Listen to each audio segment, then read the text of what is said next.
So I know oftentimes you'll look out for players' health protecting from themselves. In a case with Jordan Brooks, if he wants to play, even if it might not be in the best interest with the hamstring because he's a competitor, leads the league in tackles, do you defer more to the player in this case, even if he could be at risk? Are you going to tell JB no I for would. playing in a football game? I think every case is different. I think you got to. It's vitally important that you have relationships with each and every one of these guys, so you know when to take charge of protecting people from themselves, and when guys have earned the right to speak on their own behalf.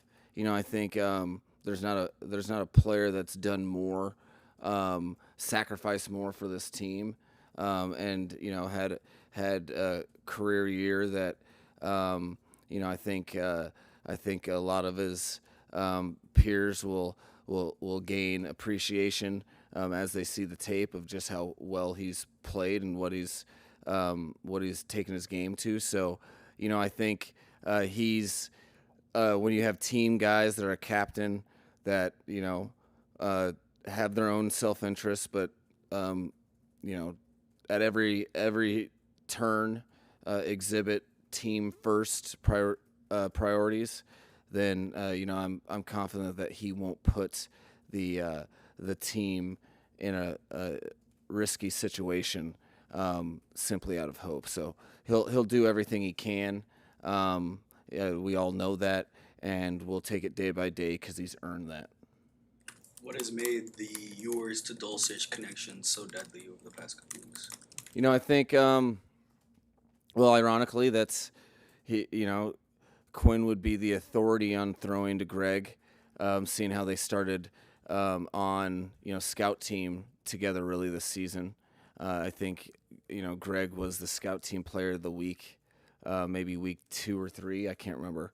And I think that's one thing. I think consistency, and realistically, he can.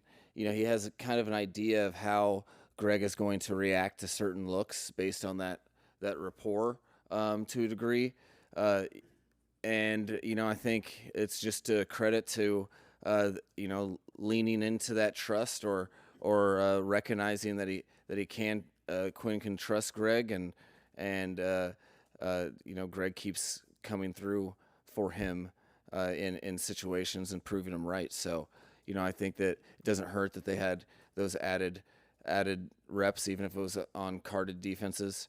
Those count too, and I think it's also just two guys taking advantage of an opportunity that keeps giving us reason to give them more opportunities.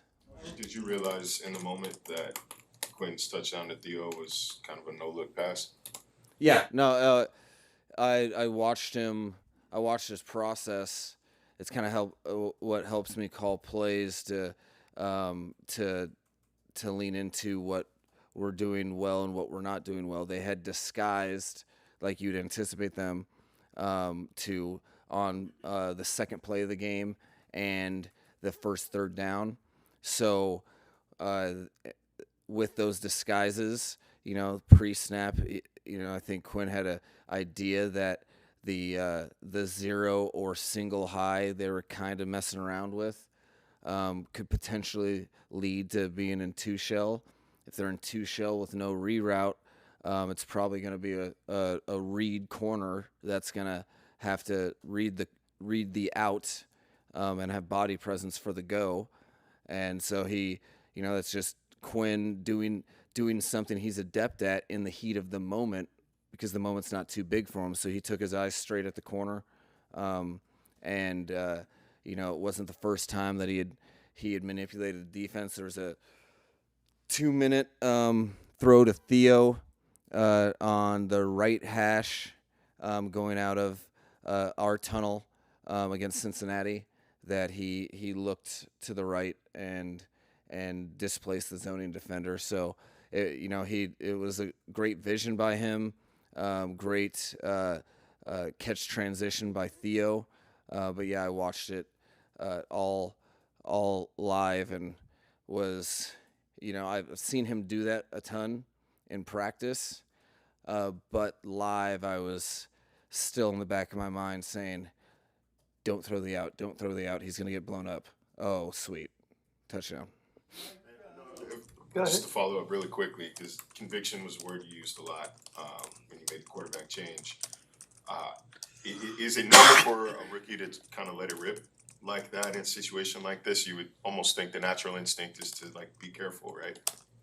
You're right. I think it speaks to, because it's a different level of obligation when you have possession of the ball and you're entrusted with it, particularly on a team that where our plus minus is gigantically skewed in favor of us in our wins and the opposite in our losses. So that I think he has a natural way of playing the position where he understands ripping what he sees is how he got the opportunity in the first place.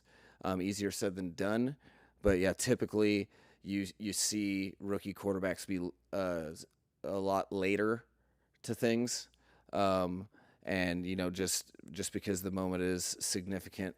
But I think that's one of the reasons that guys he's a galvanizer and guys are drawn to him is because he is very calm, cool, and collected in the orchestration of the quarterback position from play call to execution of play. Mike, sort of piggybacking off of that, I wanted to ask you about, there's a series in the fourth quarter where you ran a few plays from inside your own 5-yard line. Second down you threw, third down you threw to Julian Hill. The safe thing would have been hand off and punt. Mm-hmm. You put the ball in Quinn's hands. Why? Well, you're recognizing that I had trust that he'd do the right thing. That is I respond to how people are playing. I kind of take myself through what he's seeing each and every play just by nature, and I know he has the ability to get out of trouble with a quick release, and I figured based on the last time that we ran 21 personnel, they went to nickel, and we got a 2nd and 15, and we got an 18-yard run. On the 3rd and 11, you anticipated that a good base defense, and if they do that, they're probably going to be in a quarters. So hopefully you can get that look. But if it's a blitz look, I think he can get us out of trouble. So yeah, it was that's a call you only make if you're trusting the player at that given time, at that given moment, for sure. A question about this team's personality. I know every team is different. I know this is a run-first team, but this team seems to be a little more up from the mud, a little grittier, a little more, I guess, Jordan Brooks and Aaron Brewer than Tyreek and Jalen Ramsey. And I'm not asking you to talk about their personalities, but would you agree with that? And if so, why? Tell me about this team's personality. I would say this team's personality is easily summed up by, they were able to get their 7th win. And I think we had 1 win after 7 games. So the last 6 wins in particular were earned through in situations where you're not earning those wins if you're splintering, if you don't believe in each other, and if you don't have the relentless competitors, So I think the ultimately, the blend of the veterans that we've had on the team that have been steadfast in how they've approached things. I think their leadership down to the rookie class and those types of individuals and the younger players that are in year 2, you have the right football mindset for what it takes to succeed in this league. There has never been anyone that's won anything in this league avoiding adversity. So so much. That's why I talk about it so much, because I just see it as that rep, and that you only see people in their truest light when you got the pressure cooker on them. And I think that with all the things that have gone in a way that you'd hopefully not forecast. The one thing that I've seen is a good amount. There's a strong number of players and coaches that are built of the right things that succeed in this league, because it is 100%er. Every team that ends up having success in this league is going through something and responding appropriately. So there's elements of the things that I think are monumental in an organization, and we're seeing the colors of what I think we're looking for in adverse situations, such as you have 2 games that you're not happy with. What do you do about that? You don't like your second and third quarter point differential. What do you do about that? That's what we're looking for. So it was encouraging to see people respond in a way that I truly believe they were capable of. My first 2-for-1er in quite some time.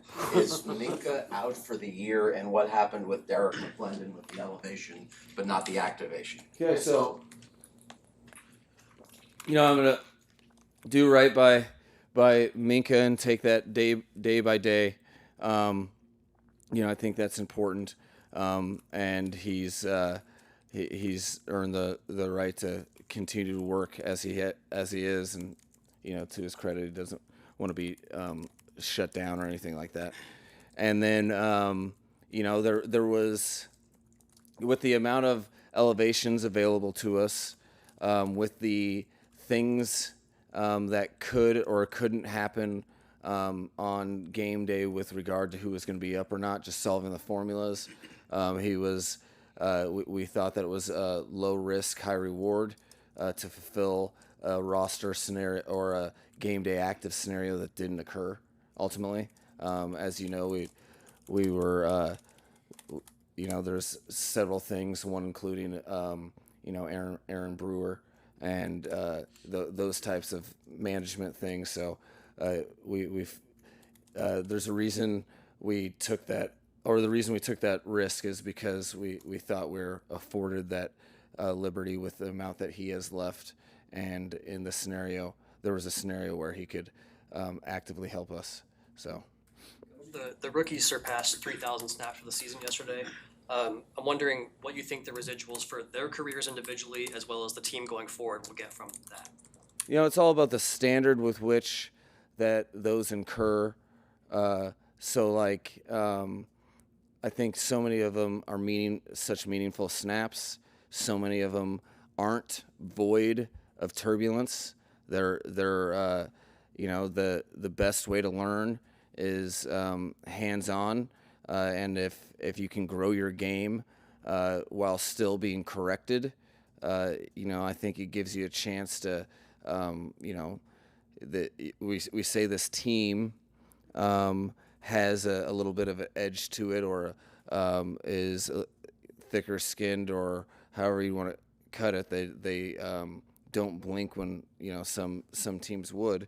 I think those snaps incurring on a team like that have you have the potential of solidifying that type of culture over time when guys are introduced into the NFL in a nature such as that. So I think it's been important because guys have responded, and because of that there's been development, and you have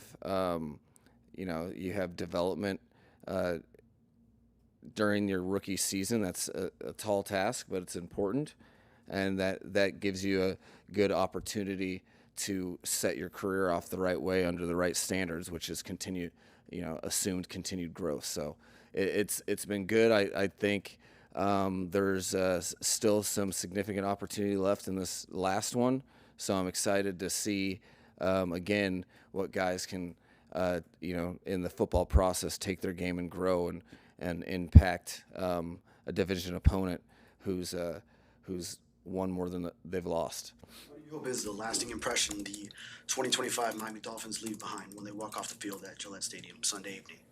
I think you want to see guys that take pride in their football and take pride in not being able to control what's in the past, but moving forward and putting forth their best ball at the end of the season, because that's what you're trying to do every year. You're trying to grow and be able to play your best when your best is required.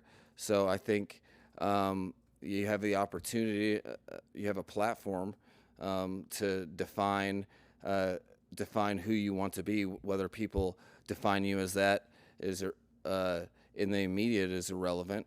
If you want to be a team that plays football the right way and has the ability to perform regardless of circumstance, you have a tremendous opportunity against an opponent that you were one score away from beating, that has has had the best record in football for a good amount of the year. So I think it says a lot. Your lasting impression is your strongest impression in the National Football League, whether that's for our team or everyone else watching our film. So I'll take that seriously, and I'm very confident that our team will too, because it's important enough that they improved their game quickly in a short amount of time this past week. So I'm looking to double down on that this week. I wanted to ask you about Quinn. You talked about his quick release, which is just something that definitely has been evident. Does that open up opportunities for different or unique play calling when you know a quarterback has a quick release and a quick throwing motion? Yeah, I think case in point, what Hal was referring to,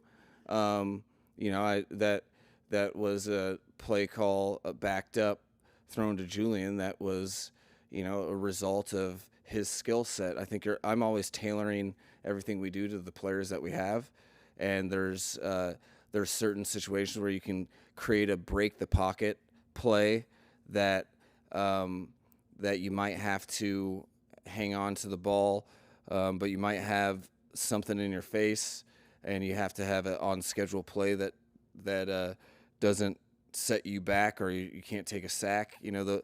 There's situationally, you call things a little bit different. You do put in different concepts that you may create. For me, there was an explosive to Greg that we created a launch point that was pretty deep, and we had a protection that had a little leakiness in the C gap, but that protection I felt pretty comfortable putting in, because if he could get back to the launch point, if there was any trouble in the C gap, which there ended up being, he could get rid of it as he exemplified. So, I think it does change not only the concepts you put in, because you're tailoring it to his skill set, but it changes to a degree how you call things as well. I want to point out that you call that Julian Hill play probably about 5-6 times in training camp, and it always worked. Means first play you called it, and generally I must have been calling it at the right time, huh? 100% success rate. That's choosy play calling, or I should just call it more. One or the other. That's true. With his arm strength, does that change play calling or primary reads? No, I think realistically with arm strength, I look at from a quarterback's perspective, you have to have a threshold where in a rhythm you can get the ball. It's really just like 50 yards down the field, and then I'm coaching timing and how you see things so you can be appropriate in that timing. I wouldn't say, I think there's strong distance arms by all three of our quarterbacks. It doesn't really, I don't really adjust. You only, for me, adjust if they can't get it to that threshold, which is how it's like 45 to 50 yards is how fast receivers generally are for you to get to the back of your drop and take one hitch. So as long as they can play within that, it's more about like what he sees and types of footballs that he likes throwing with conviction that are accurate. So it's a slight adjustment, but I wouldn't say the concepts we're putting in have changed due to his arm strength, or I think that he fits the preconceived bottom line that you have to have, and then everything up from that is how you play the game, how fast you play it, and how you're able to react to looks, which is why it's been encouraging to see his comfort in the pocket. I know there's a go ahead, Phil. Oh, okay. Thanks, Bert. Good teamwork right there. Good teamwork. Wow. Team chemistry up 10%. I love it. What was your assessment of the Andrew Meyer tape that he put together in his first regular season action? Was that a good one, Bert? I accept. Yeah, no. I think you can see it.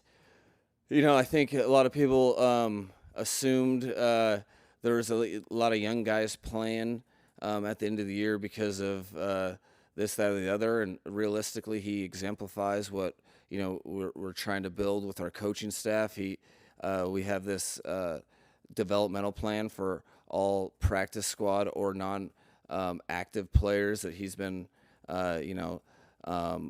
really, Butch every day after practice with Lem and Rome. They're working with,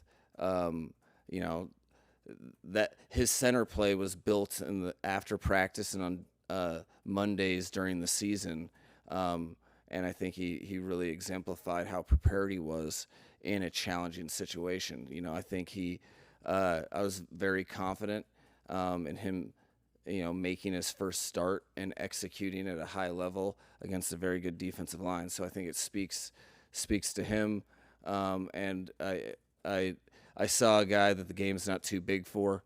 I saw him make some difficult blocks in scenarios that I've had starting centers, not make. So it was, kind of what I expected. But, I've come to expect from him his best play in games. I think this past training camp was an example. I thought his best blocks occurred in preseason games, even better than in practice. He kind of flashed in the game. So very happy for him. I think he did a great job orchestrating the offensive line from start to finish. All right, guys.